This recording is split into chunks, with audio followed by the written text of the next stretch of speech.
Welcome to our session where we're going to be sharing some. Hello, Rachel's dog. We're going to be sharing some really interesting work from two projects, and what I don't want to do is spend all my time introducing them because I'm sure you've got loads of questions and things you want to share, so I want to reserve some time afterwards if we can. And both projects are looking at writing, but in different ways and with slightly different cohorts of learners. And I think that I think it would be great in terms of the order of the presentations if Rachel, you were able to go first, because we're still waiting for Helena to come back in. I can't see her in at the moment.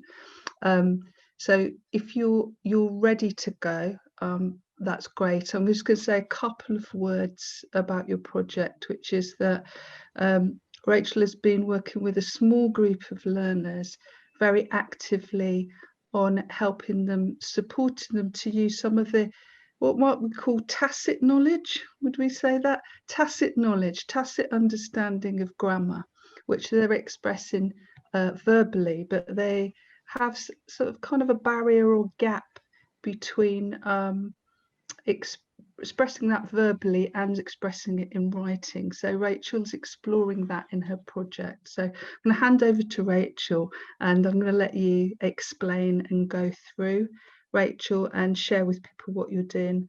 And if I kind of stop you, as if we run over time, I'll just pop my hand up so you can see, just so we've got time for the people to ask questions. Okay.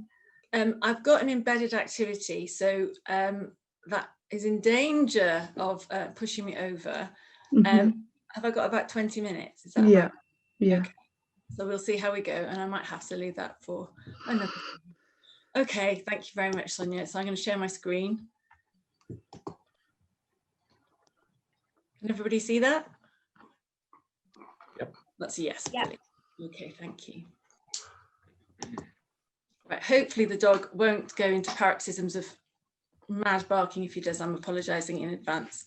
I might have to mime some of this. Okay, so my project is developing writing. And so I suppose the first obvious question is, why writing?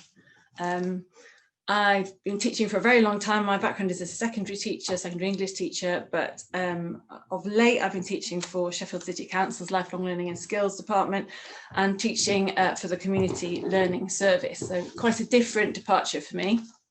And there are lots of things that I've been very interested in my kind of new role, but writing in particular has taken precedence, I suppose. So my research premise, as it says, was based on my experience of teaching functional skills English at level 1 and level 2 to small groups of adult learners in community settings.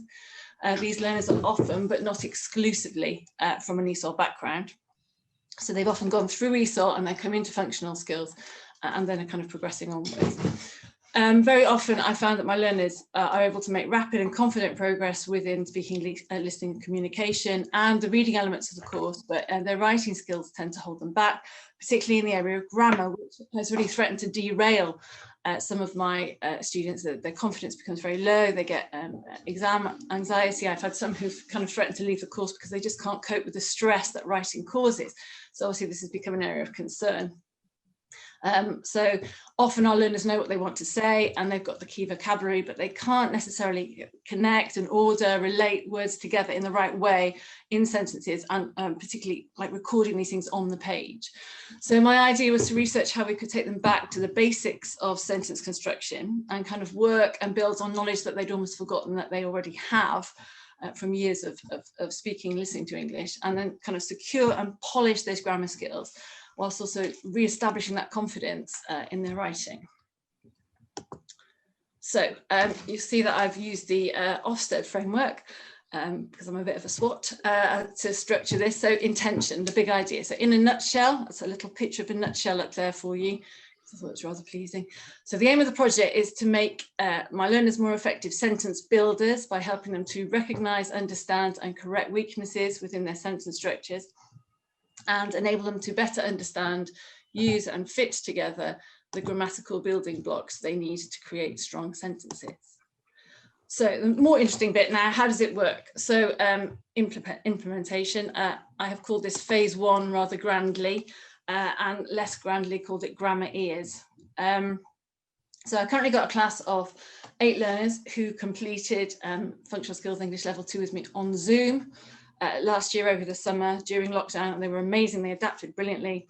They all passed, which is wonderful. We had great exam success, lots of cheering and happiness. But because we've had such limited teaching hours on Zoom, they felt, and I felt, that their writing skills were quite underdeveloped. And when we were about to send them off into further learning, into higher education, even into employment, it seems wrong that they don't have the kind of strong communication skills on paper that they would need as they go into the big bad world. So the council very kindly said that I could have a 12-week course in which to kind of plug those gaps. And so we've been allowed to do that starting in September, carrying on online on Zoom. And the learners were very keen to move away from functional texts. Sorry, the dog has been really naughty, stop it. And do something more creative. So we've put a real emphasis in the course on producing non-exam texts that are creative, free writing based, and we've gone for largely autobiographical texts, which has been really interesting. I always think that autobiography is good because people love to talk about themselves, and other people are really nosy and love to know about other people. So you get a rich seam of material from which people can produce all sorts of interesting things. But we've been hearing today about community and building learning communities. These ladies already knew each other, they're all female learners. But by sharing childhood memories, by talking about their current lives, the challenges of kind of COVID existence, talking about their aspirations for the future, it's drawn them so much closer. It's been a really quite a moving experience to see how writing has brought people together and helped them to share in a way that they probably wouldn't otherwise. They put things on paper that they've forgotten about, and even just sharing our own childhood memories and writing about that has been really moving, really quite powerful. So that alone has been great. So the way in which it's worked, the early tasks are quite kind of short and collaborative, with an emphasis on producing a written text, which is then vocalized to the group. And then I guess the learners, when they write these sentences and they listen to their own work and they listen to each other, we've encouraged them to think of each other as critical friends. So they are commenting on and helping each other kind of formulate, find out what's going wrong. The central idea really is that learners actually hear more mistakes and issues than they see on the page. And then when they realise that they can trust their sort of innate grammar instincts, they seem to gain confidence from this. And I feel that, like, over years, they've subconsciously developed this memory for good grammar, almost like music. They can hear when a sentence works and when it doesn't.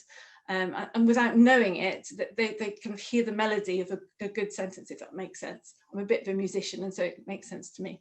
And so I guess what we're really trying to do is get them to trust their ears. And I think this idea of kind of spoken English is one that is very popular, often endorsed by writers. So I found a few quotes. I love a quotation.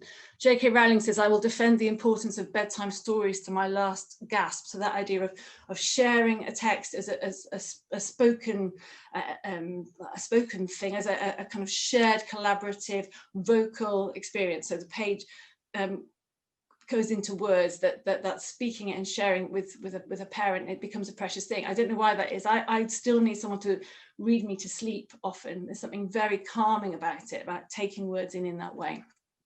Judy Bloom says, "Read your work aloud. This is the best advice I can give. When you read aloud, you find out how much can be cut, how much is necessary. You hear how the story flows, and nothing teaches you as much about writing dialogue as listening to it." And I think my favourite, and I'm going to move everybody because you're all sitting over my quote, if you don't mind. There we go, thank you. This is Donna Joan Napoli, who is also a children's writer, but a linguist too. And she says, "Writing isn't just on the page, its voice is in the reader's head. Read what you write out loud to someone, anyone, and you will catch all kinds of things." And I love that. I think that's really true. That's kind of the essence of what we're looking at. So as the different texts are produced and discussed, the teacher can begin to build a profile of the needs of individual learners. So there will be certain mistakes which some learners simply can't always hear or see. And then these are the ones that are addressed in phase 2. That sounds even grander when I say it out loud. So phase 2, I've called, perhaps rather pretentiously, bending the classroom, because it's not entirely flipping it, but what we've kind of tried to do, different learners, as I've said, have different grammatical obstacles, but there have definitely been patterns of problems that have emerged. And I think because a lot of my learners are post-ESOL, there seem to be significant consistent gaps. So my experience is that there are often, they often struggle with subject-verb agreement, with the accuracy of different tenses, the use of prepositions, and articles and determiners. So for this particular group, those were the areas that we kind of concentrated on. Sorry. Once vocalization then has determined what the individual issues are, learners then independently go home. They're home anyway because they're on Zoom, but they revisit their learning and all the grammatical exercises and rules online themselves at home. So we use websites like the British Council website, which has been brilliant, Lingolia, English for Everyone, and they are in charge of this part of their learning. They send me their kind of they do screenshots of their results, and if their results are under a certain level, then I will get in contact and say, could you do this exercise again? And then they keep coming back to me with how they're doing with this kind of traditional, you know, you read the exercises, you do the close exercises, you fill in the right words. So they are in charge of that. And then my response is to set writing tasks which have been designed to use that particular grammar rule that we're working on that week in a freer writing context. So they then draft their work at home, they post their draft on Google Classroom, and then it's kind of brought to class on Zoom, and the texts are then shared and discussed, and I give them feedback, and the progress is commented on and recorded. I think I've realised that I've missed out the fact that I don't mark their work by correcting it. I highlight the mistakes that they make in only grammar, nothing else is marked, just grammar. I highlight their mistakes in pink, and then I return it to them uncorrected. And the idea is that they are then encouraged to take ownership of their own grammar. So they know what the issues are, they've been told what they are, but then they take ownership of it, and they are the ones to kind of change the accuracy and improve the quality of their writing in that way. And that has worked. It feels strange to me not to be changing and altering, but actually thinking about it, they're the ones who need, if I'm telling them here's a mistake, then they're the ones who need to take ownership of correcting it. And of course, we're doing that in class as we talk to, but they must go back and put that on paper. So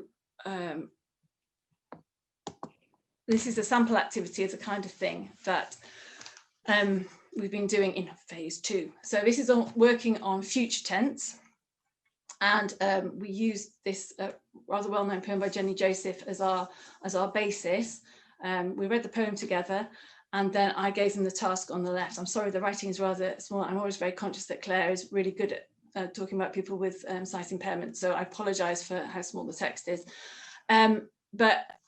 So we read that, and then the task, kind of creative task, was to write 6 sentences. Now, my intention was to ask you to do this exercise, but I think, Sonia, it's time too tight to go away and write this for a few minutes, go into breakout groups for a few minutes, and come back and feedback. Don't forget to unmute, Sonia. Thank you. How long do you think you need, Rachel? Probably about 8 or 9 minutes, and I don't want to force anyone else into having to cut things out. So I can happily just talk through this and then carry on. What we had, so we've had about 50. I think you've got about five or so minutes left. Right, forget it. So think about how you would like to use that time. It's your decision. That's fine, not a problem. Thank you.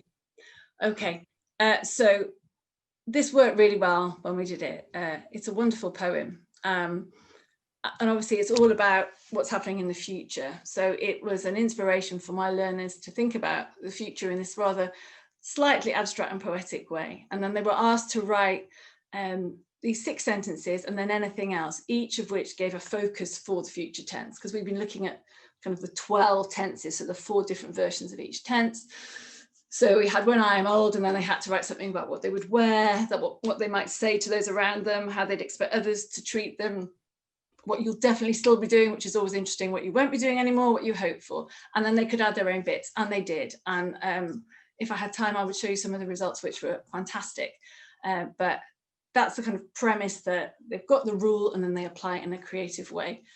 I'm going to move on. I hope you've enjoyed reading the poem, if not listening to me. So lastly, is it working? So we've had intention, we've had implementation. Lastly, impact. I guess that's the important bit. So thus far, oh no, let's click back. I can't move everybody. There we go. I can't see what I've written. It's better. Thus far, I have discovered that focusing on one area of writing alone enables learners to feel less intimidated by the process as a whole.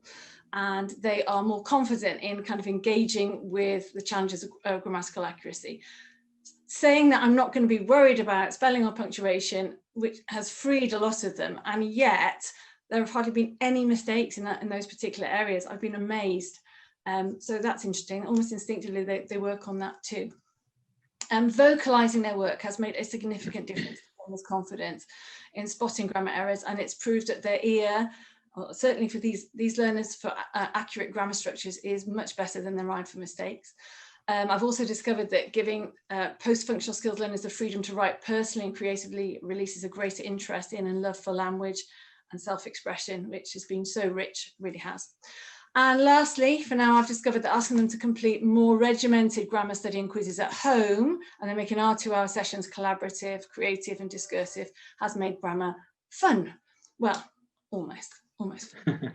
So if I haven't got long left, I think I would just like to finish maybe with my learners talking about the impact themselves. Yes, please.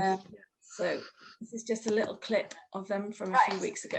So if you could just give me a few sentences, words about the impact this course has had so far on your learning and particularly on your writing, that would be great. Okay, I will start. To be honest, Rachel, this course is more useful than the course before, because the course before we was concentrated about different area, reading, listening, speaking, writing, and more pressure on every area. But this one, I feel very confident with it, and a lot of improvement in my learning, because it's filling up the gaps. Oh, sorry. The gaps and correcting my previous mistakes from this course. So I feel very confident with you in this course, and very useful. Oh, good. And energetic. And energetic. Yeah. Yes, I'm glad about the energy, especially as we're all so tired. Anyone else? Yeah, I can go. Go on, Rihanna. Thank you. So I think this course has had a very positive effect. It's certainly improved my writing. And most of all, I think it's kind of improved the overall work that I produce. So it's made me think about going back and reading everything a few times before I actually submit it to make sure that it's outstanding. I mean, I've definitely learned that. So yeah, the whole course it's definitely had a very positive impact. Excellent. Good. Sorry, I just had to mute the dog. I need to add one point to Rasha, what Rasha said about in this course, I gain more experience, and also especially with the grammar. Before, like I feel like confusing with a lot of things. Now I concentrate. I know a lot of things about grammar, but sometimes I can't use it in the right place. So now I feel like in some points, I feel like I can do it better than before. And that's it. I think you can. That's great. Thank you very much. I'll have comments from the rest of you another time because we need to move on with our lesson. But thank you for that. That's really, really helpful. Now I'm looking for how to stop the recording. There we go. Time, the eternal enemy of the teacher. So quickly, Menti, look at me using Menti, how much they found it helpful, and they really did. Learner work, which we haven't got time to look at. What next? Have I got time, Sonia? 30 seconds to read this through quick? Yes, of course you have. Okay, so what next? So this particular approach was designed for high-level learners who are considering next steps into employment, FE, HE, etc. But I'd love to see how it works or doesn't beyond my own group. The course with my current cohort finishes next week, which is really sad because I'm really going to miss them.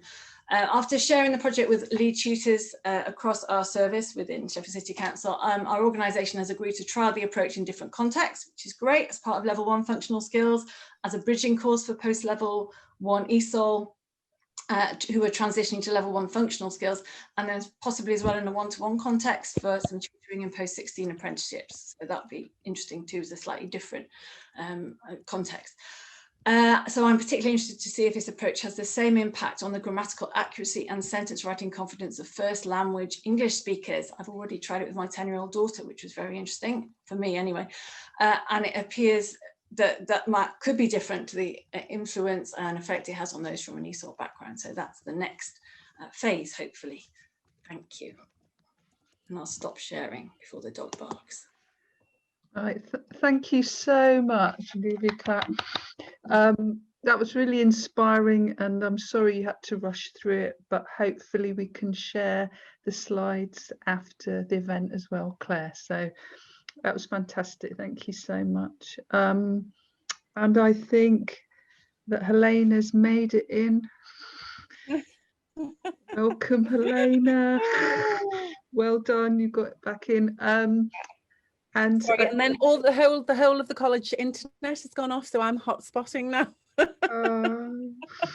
Don't worry. Perfect timing.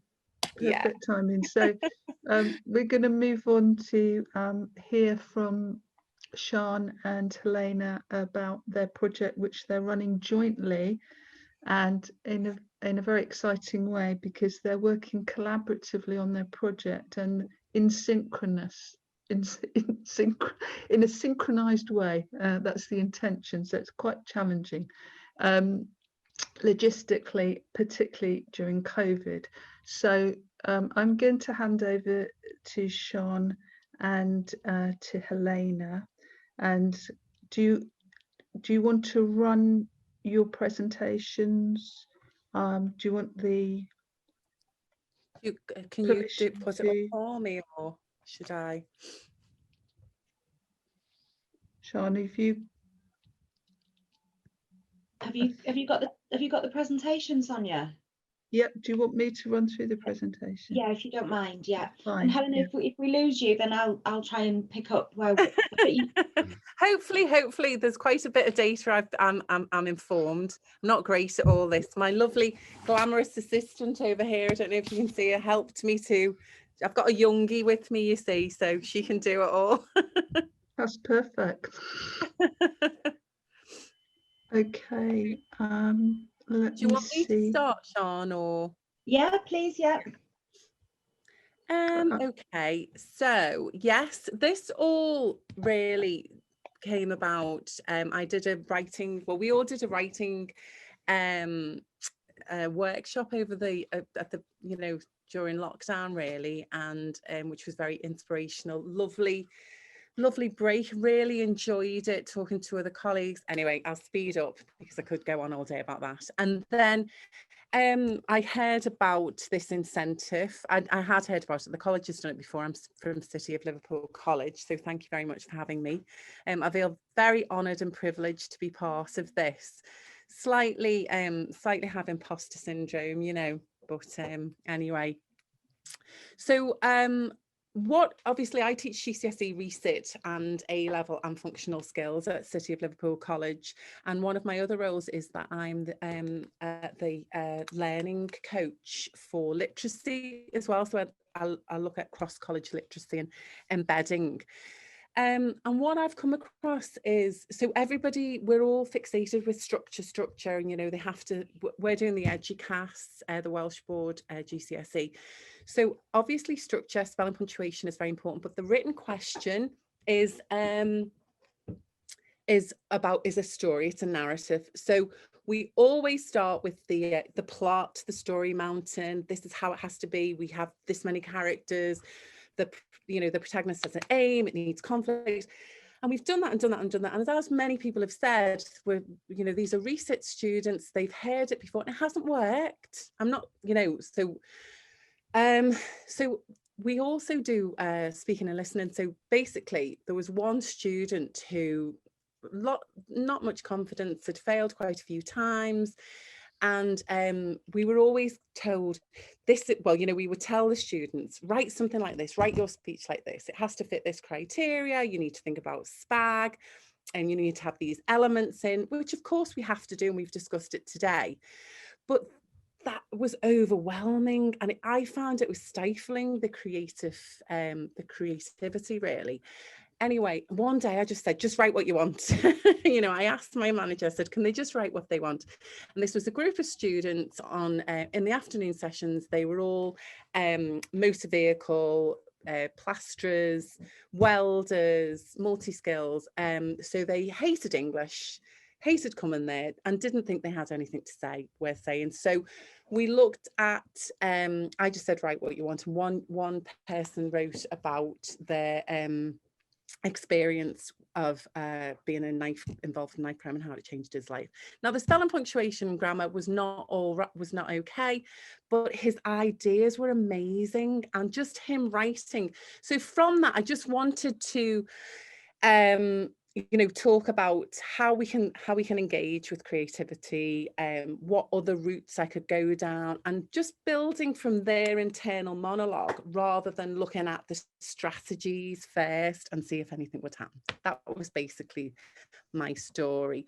So we have, these challenges from teenagers, boys essentially, who don't like to write, who don't engage with their own language, who and during lockdown, I've got 2 teenage boys. They're historically we speak. They are from a conversational background. We talk. They've stopped talking really, and so they're not talking. They don't feel like they've got anything to say. And going back to that example of that first student, he couldn't believe that he had something to say, that anybody wanted to listen. So from that initial idea of that he'd failed continuously, just him having something to say, and then he had an incentive then to look at his spelling, punctuation and grammar, to look how he could make it better, because I'd just gone in it from a different angle and it worked. So I just wanted to investigate that a little bit more. And also just to take it away from the idea of the exam as well. So it's all, I know of course it's to do with the exam, but to just take that away and look at relevance in terms of just communicating how you're feeling. So we wanted to look at how we wanted to then look at the other impacts and see if it could help with their well-being, with their confidence, with what was happening into how their relationships with other students, their behavior. So we sort of thought about all the other implications of just encouraging students, predominantly male students that are disenfranchised from their own language, speaking, never mind writing, and see if we could re-engage with that. So at the moment we've been, looking at structure, like I said, which is what's looked at in, and then, so I just wanted to, they've already got gaps in that. So we just wanted to look at these gaps and the literacy techniques that we're using already. I can't see some of these slides because I've got all this up. Don't know how to get into that. And, so the classes that I've chosen is a class that essentially is not enjoyed engaging in writing. So they'll engage with the reading section of the GCSE to a certain extent, but it's this writing. They just would. I don't know how many times I've heard, I don't know what to write, got nothing to say, not interested in anything, I don't know how to start it. So it's a Wednesday afternoon session, and we just thought we'd just do some free writing, nothing to do with the exam. So it was nothing even to do with the class, just 10 minutes, 30 to 10 minutes, just, you know how it can be where you don't have anything to, you know, you've run out of time or whatever. So we thought if you just take 10 to 30 minutes just to write, and that was where it came from. Initially, I had the idea that I just wanted to them to write anything with no stimulus. So we'll talk a little bit about how that went. But then we started to think about actually having a stimulus, because whether it did work or whether it didn't work, because at some points it didn't, and they needed some structure. So I'm just trying to get rid of that. Oh yeah, there you go. So rather than teaching, I thought that I would facilitate it. So there were no writing structures to be used, no spag. Just say to the students, right, it's just about your ideas. What have you got to say? And then if they feel like what they've got to say is good, then we will, you know, go from there and try to manage the spelling, punctuation and grammar when that becomes relevant. Anyway, then because we were sort of, me and Sean got talking, we were introduced through Sue really, and we realised that we had something in common. We were teaching similar students, similar cohort, and also there was that Manchester-Liverpool sort of rivalry that we were interested in as well, and hopefully there would be some friendly competitiveness. And it was really good for me with Sean, because she you know, she structured me more, because I was a little bit more like, I just want them to write. I just want them to write their own ideas. I just want them to write anything, you know, and I didn't have enough structure there really. So Sean was really good for me in terms of saying, well, what about this idea? And what about these stimulus? And just that collaboration really helped. And we thought that it would help in terms of her students sending me some work, and my students would then send her some work. But we've had lots of challenges. You know, my room that I was initially supposed to use was changed, which affected timescales, which has affected our expectations. And also the students struggled in terms of an incentive. I must admit, this has changed this week, because they've now, I've overcome a lot of the challenges, as has Sean, and I think I was Sean's main challenge, to be honest. So we've now got examples of work, and my students have seen the Manchester College's work. I've seen that Sean's College have seen my students' work. So different things have happened. So I'd just like for you to look at this. They all decided their own pseudonyms as well, because we wanted to keep everything nice, and we wanted people to feel comfortable and confident. So they've all got their own pseudonyms, which was Sean's idea. So they just make up names, write whatever they want. It's all essential, and then we scan over to each other. And they sort of do a bit of peer marking and some peer feedback. And hopefully we're going to see things progress or not. Now this is quite interesting. My internet connection is unstable, by the way. So this wasn't quite a lot the first week when we had a stimulus. So Sean's group and my group decided the stimuluses and sent them to each other. So the first week, so this student wrote quite a lot. And then the second week, I decided to say that you have no stimulus. It's fine, just write what you want. And that was really difficult. I was bombarded with questions. People sat and looked at me like I was going crazy. They kept asking me, what was the point? Why are we doing this? Whereas that first week, you can see that, you know, it's not, you know, it still has its own challenges. It's not perfect, but it's a lot that she wrote in just 5 or 10 minutes, that they wrote in 5 or 10 minutes. And it's quite personal, and it's relevant to the actual stimulus. But then when she had to just write about nothing, if you like, or she didn't write very much. So this past week we had a quick conversation the other day, Sean and Sonia and I thought about using some music. So this week I played some music that we thought maybe all of you could have a go at if you had enough time.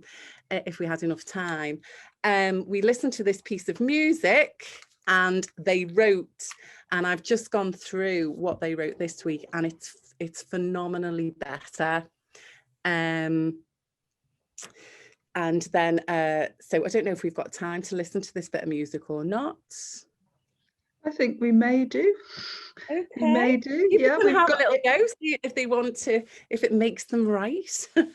Yeah, we could possibly write something. Do you want people to just listen and write? Too, yeah. I mean, and I've got one, and I've just actually saw some of the students, and I said to one of them, from what they wrote last week when I said write anything, you're like, compared to what they've written this week, it's absolutely, it's changed dramatically. They've used a simile, it's like the beginning of a film. Well, that's slight hyperbole, but what I'm doing is, if we want to listen to it, I think we might have to pop the link into the chat box. Okay. Well, I wonder if we should go to the next slide then and look at the visual stimulus instead. What do you think? Yeah. So we thought we'd use as well some kind of some visionary stimulus as well. So I took this and I thought, you know, so to see what would happen if we looked at this and wrote for 2 minutes, if people want to have a go at that as well. What does it make you think? Even if it's just some words, it doesn't, you know, have to be anything at all. What is it? I just say to my students, what's it making you think? What's it making you feel? You know, don't describe it. Just you think of those abstract nouns rather than a description of the picture.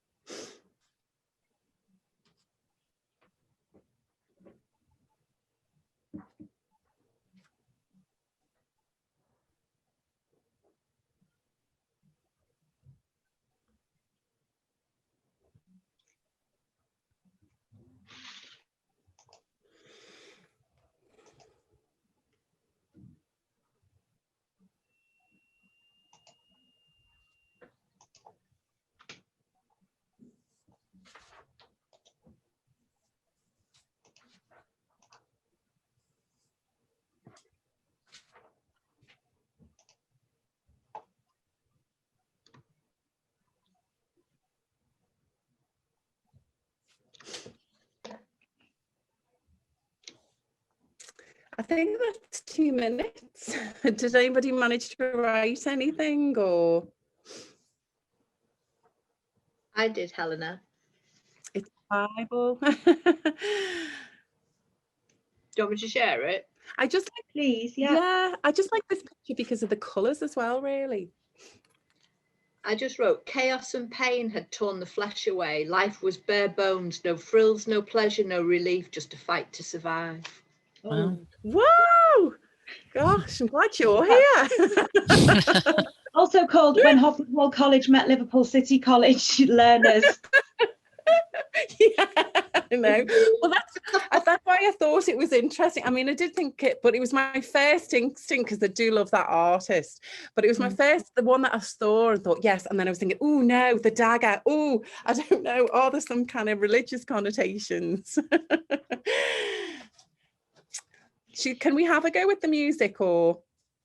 I think we're just coming to the end of our time very soon. So I think, but I think it's a lovely activity, and we can share the link. I'll put the link into the, I'll stop sharing my screen now, and I will put the link into the chat box so people can have a little look themselves. Let me find the link from your... Just while Sonia's doing that, Helena and Sian, did you find that the image had a different effect on different learners to the music, or was one more effective than another? What did you think the music for me. What about you, Sian? How have you tried it yet? At the moment, they're still using a written stimulus, and they're bouncing it off each other. And it's almost turning into, because Helena sent me some scans recently of work that her learners had done, and the learners at my end, when we were looking at the New College letter writing project earlier, it's starting to feel a little bit like that, because my learners now want to respond to what Helena's learners have written. And I think that's lovely, because they're building relationships that way. And we do want to, all things considered, we want to kind of physically get them together at some point and have a day out. And at the moment they're using avatars and pseudonyms. We have to keep a close eye on, obviously, on what they're writing and the kind of route it's taking, because we're conscious of sort of safeguarding issues, and with creative writing, you know, it can be quite painful for people, and we don't want to kind of be behind some kind of, you know, county lines Colombian style cartel between the two cities either. So we are trying to keep a close eye on where they're directing that, but they do seem to be seeing it for what it is now, and they are becoming more brave and less self-conscious in what they do. Yeah, I do think it really makes a difference when that work starts coming through and they're looking for the same person. They're saying, what have they done this time? And I feel like it's making them feel important. Yeah. And it's that relevance as well, you know, that we were talking about, that they really struggle with. Why am I doing this again? What's the point? You know, and just taking it away from, I know it's about passing it, I know, and I get into trouble with my colleagues and my boss about trying to, but they're learning the skills for the exam, but it's not to do with the exam. It's not just about the exam either. It's about expressing them. They do tie in. If you can harness that love of, maybe not love of creative writing, but that channel that it opens up, then it will help them to pass their exams. So that's a useful aside, you know. So exactly, I think exactly, and it's the skills. No, go on, Helena, carry on. No, sorry, it's fine. I've talked enough. No, I was going to say that the power in their disaggregating the skill of expressing yourself. We could call it writing, but we could call it that, from an exam, is something that's about perception of language, and you know, making that personal connection with language and expression is very powerful. It's hard not to wear your teacher hat, though, you know, when they do a piece of writing, not to look at it and go, I know, oh, you know, that's an entry level skill. You need to go back and look at that again. You have to just really remember that it's just purely developmental, and sort of stay out of that side of it. So it is quite hard. You know, it's always hard to see a spelling error as an English teacher, isn't it? But they trust us. That's the main thing. The learners trust us to stick to our word and you know, work. And so I'm just looking through if there are any questions in the chat box, but lots of really positive comments and a lot of recognition of the power of what you're doing. I would say it would be a very interesting one to see what the students' responses to each other's are. That would be kind of the really interesting thing. What kinds of things are they saying? Because I know, Sian, you said your students are really keen to get some response, weren't they? They are, and I find that, you know, this sort of peer looking at peers' work is, they can be quite harsh on each other, you know, even when it's not between two colleges from traditionally kind of rival cities. They can be quite hard on each other. So I think we'll have to just keep a close eye on that as well, but still allow them that voice. Okay, so lovely. So I think we've come to the end of our time, have we? I think so, for the session, unfortunately, but it was wonderful to hear what you're doing.